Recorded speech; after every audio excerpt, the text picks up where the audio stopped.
పొరపాటున చేజారిన తరుణం తిరిగొస్తుందా? ప్రతి పూటొక పుటలా తన పాఠం వివరిస్తుందా? మన కోసమే తనలో తను రగిలే రవి తపనంత కనుమూసిన తరువాతనే పెను చీకటి చెబుతుందా?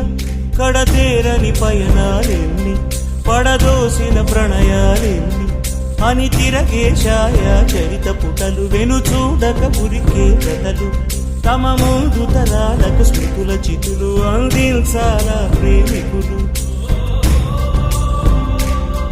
ఇది కాదే విధిరాత, అనుకోదేం ఎదురీత. 10 నెలలు తనలో నిన్ను మోసిన అమ్మైనా, అప్పుడో ఇప్పుడో తనని